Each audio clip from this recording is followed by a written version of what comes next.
जाते हैं देह भाव में, देह भाव पार करके मोक्ष अभिलाषा का भी त्याग करके अन्याभिलाषिता शून्य, कोई आशा नहीं। जहां अपने लिए कोई चाह है, अपनी कोई परवाह है, अपने सुख की मांग है, वहां प्रेम कहां? प्रेम नहीं है। वहां शब्द बदल करके केवल हम कह देते हैं कि हमें प्रेम है, पर जहां अपने लिए कोई मांग है, अपनी चाह है, अपने सुख की परवाह है, वहां प्रेम नहीं, वहां काम ही है, कामना, काम कामना वासना। प्रेमी हर कष्ट सहने के लिए तैयार है अपने प्रीतम के लिए। प्रेम तितिक्षा स्वरूप है। तितिक्षा माने सहनशील। सेवक जी महाराज कहते सहित सहित बाढ़े भगति गृह तन गुरु हितगार। भगवान परिपक्व करते हैं अपने प्रेमी के हृदय को। जहां प्रेम प्रकाशित करना है उसे परिपक्व करते हैं, अपमान दिलाते हैं, प्रेरित करते हैं। सबके उर में वही बैठे हुए हैं। बोले भियस महेश तब ज्ञानी मूढ़ न कोय, जस जयकार रघुपति करे तस ताहि क्षण होए, उर प्रेरक रघुवंश विभूषण।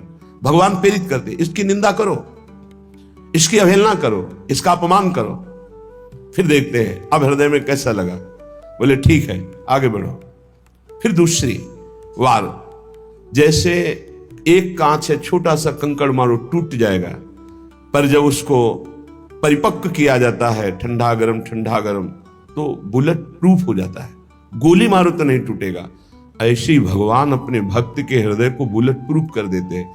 वाणी की गोली, अपमान, नाना प्रकार के तिरस्कार, नाना प्रकार के द्वंद्व, सुख दुख, लाभ हानि, मान अपमान, निंदा स्तुति, जन्म मृत्यु, इन सब का प्रभाव नहीं पड़ता उसके हृदय में।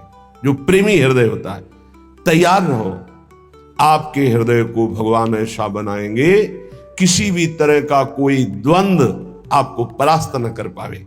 प्रेमी जनों का रंग उसी के हृदय में चढ़ता है। कृपा प्रकरण है एक सेवक वाणी में, उसमें दो भाव रखे गए, एक अकृपा और एक कृपा। कृपा प्रकरण में देखिए, जब तीसरी भूमिका आती है कृपा पात्र की, पहली भूमिका है मुख बरनत हरिवंश, चित्तनाम हरिवंश रति, मन सुमिरन हरिवंश, यह जो कृपा हरिवंश की। मुख से प्रियालाल के जस का गान, नाम कीर्तन, नाम जपना, और चित्त से आचार्य और आराध्य देव के चरणों में अखंड रति हो जाना, और मन से बार बार उनकी सेवा, उनका सुमिरन, ये सेवा के लिए ही संकल्प उठना, ये पहली कृपा है। ये आचार्य गुरुदेव की, इष्ट देव की पहली कृपा है। मुख बरनत हरिवंश, चित्तनाम हरिवंश रति, मन सुमिरन हरिवंश, यह जो कृपा हरिवंश की। फिर दूसरी कृपा, दूसरी भूमिका उदय होती है।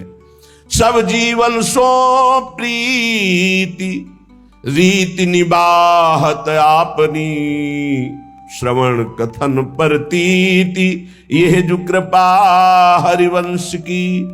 सब चराचर जीव से प्रेम का व्यवहार, क्योंकि मेरे प्रभु ही सबके अंदर बैठे हुए हैं।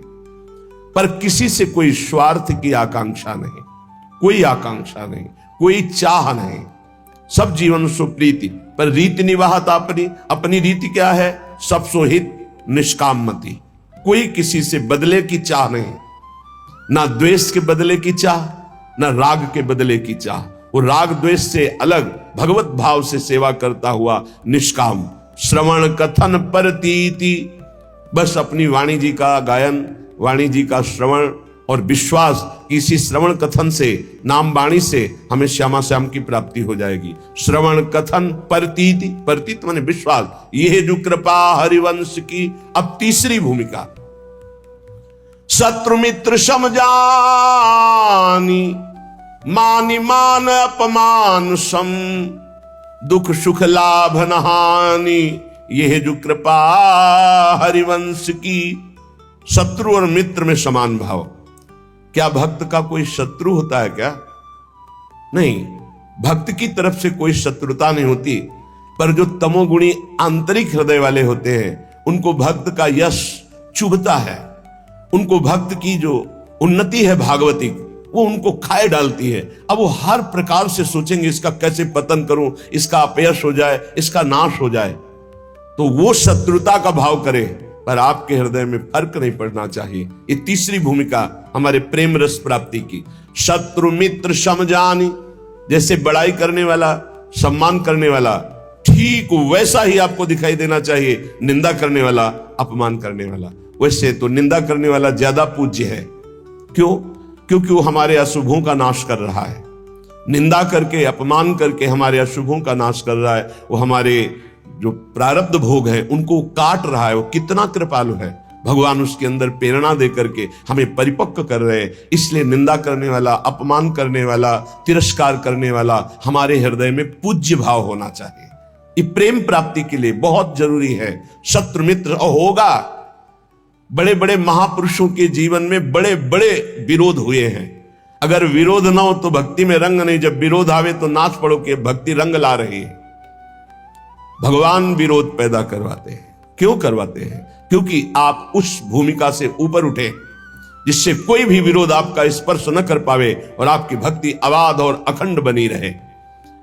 तो शत्रु मित्र सम जानी, मान मान अपमान सम, अपमान और मान दोनों को सम मान करके सो।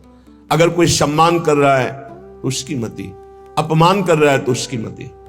सम्मान और अपमान में दोनों में समान स्थिति होनी चाहिए।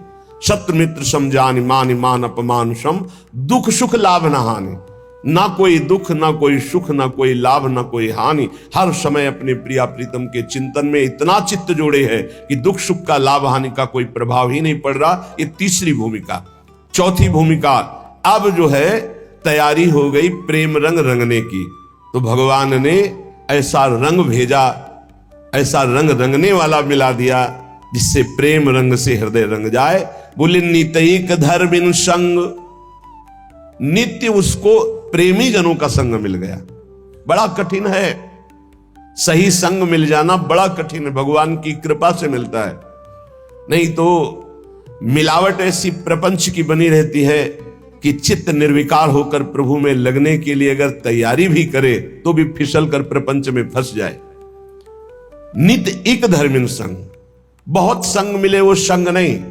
इष्ट मिले अरु मन मिले, मिले भजन रस रीति, तहां निशंक होए मिलिए तासों कीजे प्रीति। जहां अपना इष्ट मिले, जहां भजन की रस रीति मिले, जहां अपना मन मिले, ऐसा सत्संग मिल जाए तो बहुत जल्दी प्रेम रंग की प्राप्ति होती है।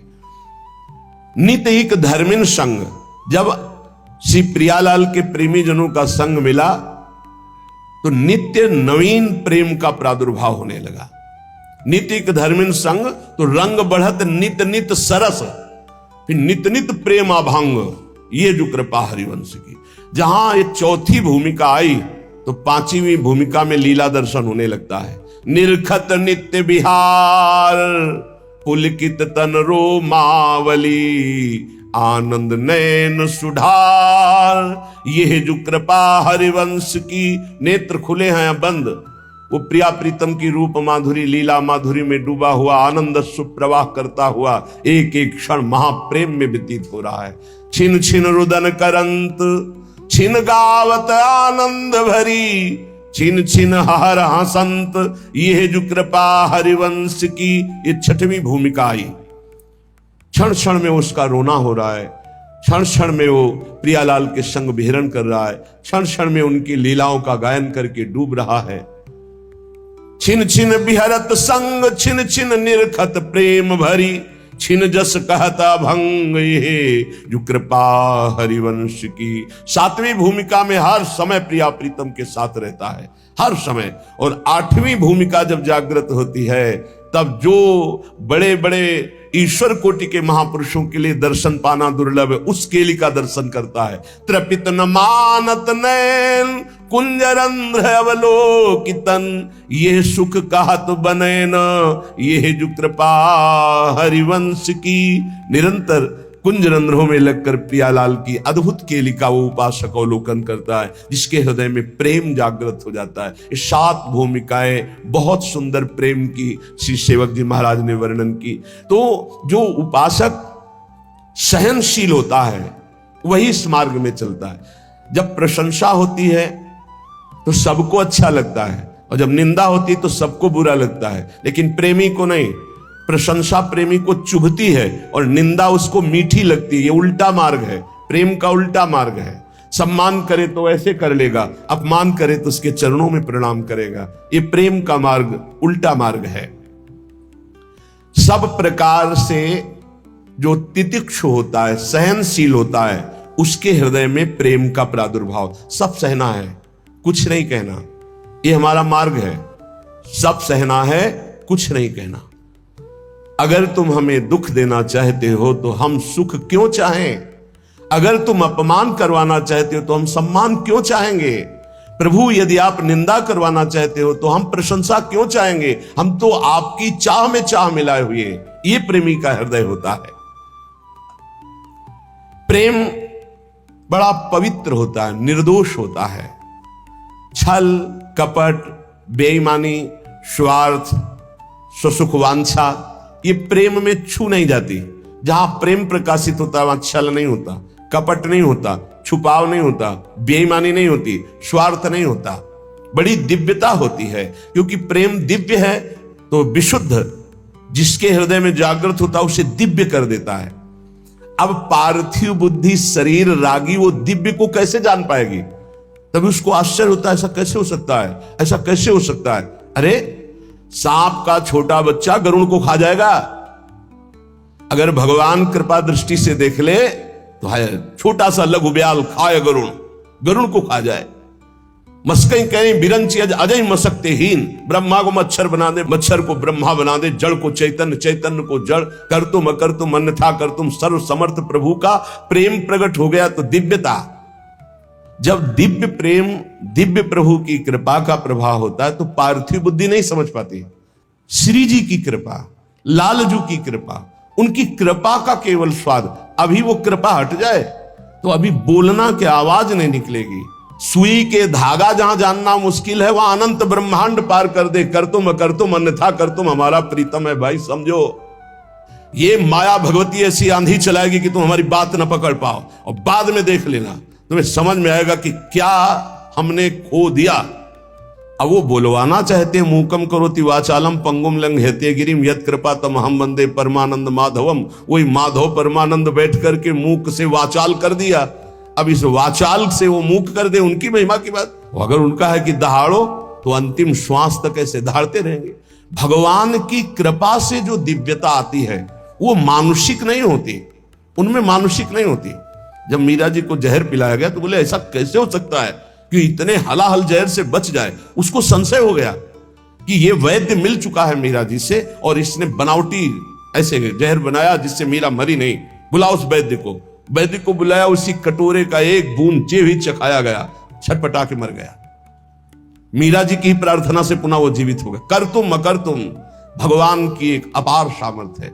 ये पक्का समझिए, भक्त का यश तभी फैलता है जब जैसे झंडा फहराता है ना तो डंडे पे फहराता है। जितना मजबूत डंडा होगा और लंबा होगा उतना ही झंडा फहराएगा।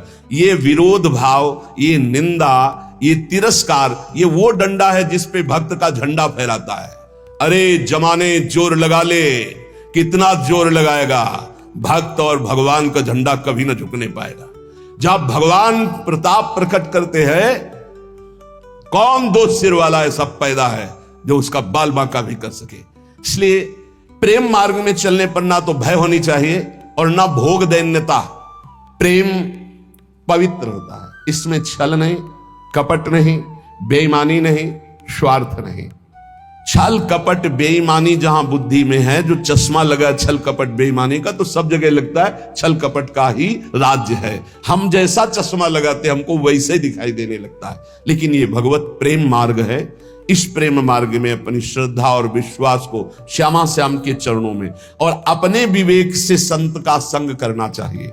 जहां हम बैठे हैं हमको क्या लाभ मिला है, जहां हम जुड़े हैं, सुन रहे हैं, उसमें हमारी बुद्धि की पवित्रता कितनी हुई है। लाभ देखा जाता है सुमिरन, त्याग, भगवत आकर्षण, ये कितना हमारे अंदर हुआ है। ये हमें देखना है कि हमें जो सत्संग मिल रहा है उससे हमारे भगवत मार्ग कितना पुष्ट हो रहा है, तभी हमारा दृढ़ विश्वास होगा। और जो पुष्ट हो रहा है वो हमारे ऊपर कृपा है श्री जी की, गुरु जी की, आचार्य की, तभी हमारा उत्साह बन पाता है। तो बचना चाहिए अपनी श्रवणेन्द्रीय के प्रपंच जनित वचन सुनने से, नेत्रेंद्रीय से दोष दर्शन से, तो हमारा जो हृदय है वो छल कपट बेईमानी आदि दोषों से रहित हो जाए। सच्चे प्रेमी में पाप आचरण नहीं रह जाते।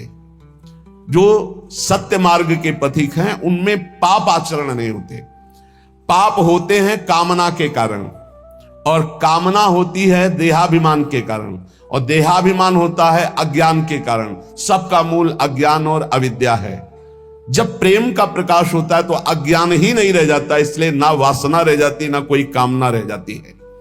भगवत प्रेम ये अंतिम चरम पुरुषार्थ है, जो मोक्ष के आगे की भी बात है।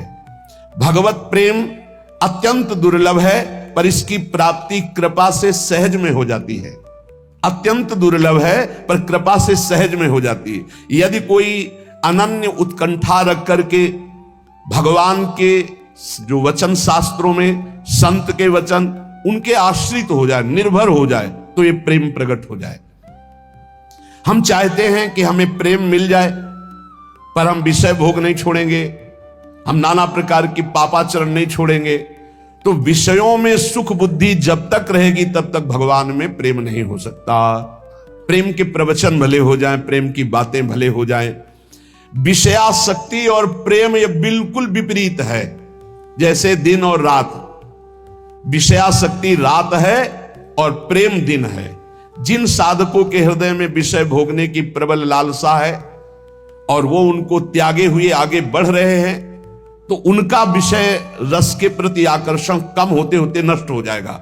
लेकिन जो साधक विषय आकर्षण के साथ विषय क्रिया में उतर गए, तो उनका फिर स्वभाव सुधरना बहुत कठिन हो जाएगा। इसलिए लालसा तो है पर भोगूंगा नहीं, क्योंकि भगवत प्राप्ति करनी है, भगवत प्रेम प्राप्ति करनी है। तो इनका विषय भाव जो अंदर से है भोगने का, ये एक दिन शांत हो जाएगा भजन के बल से। विषयासक्ति प्रेम में बड़ी बाधक वृत्ति है। जो विषय भोग की इच्छा, विषय पदार्थ, ये अभी देखकर हमको जलाते हैं, भोगने की इच्छा होती है और हृदय जलता है। इस जलन को जो सह जाता है उसे तपस्या कहते हैं। वही तपस्वी है। बहुत सुंदर बात है, वही तपस्वी है। देख लेना, इस जलन से अनंत गुना बढ़ करके भगवान आपको शीतलता और आनंद देंगे, क्योंकि आप भगवान के लिए जल रहे हो। भगवान में ममता और आसक्ति हो जाएगी इस जलन को सहने से। सह जाओ, ये जलन सहना पड़ेगा। निंदा की जलन, अपमान की जलन, काम की जलन, क्रोध की जलन, ये सह गए तो भारी तपस्या, इसका परिणाम होगा अनंत गुना बढ़ करके भगवान आपको सुख देंगे। और नहीं सहोगे तो जलते रहोगे। क्रोध आया, गाली दे दिया, वो तुम्हें 4 गाली देगा और जलो। काम आया, भोग लिया और तृष्णा होगी। ऐसे ही जितना तुम विकारात्मक आत्मक क्रियाओं की तरफ जाओगे, उतने ही भ्रष्ट होते चले जाओगे। सह गए उतने ऊंचे उठते चले जाओगे। प्रेमी को ऐसा अनुभव होने लगता है कि मेरा शरीर प्रभु को समर्पित है, ये प्रभु की वस्तु है, मैं इसे भोग नहीं सकता, ये प्रभु की धरोहर है।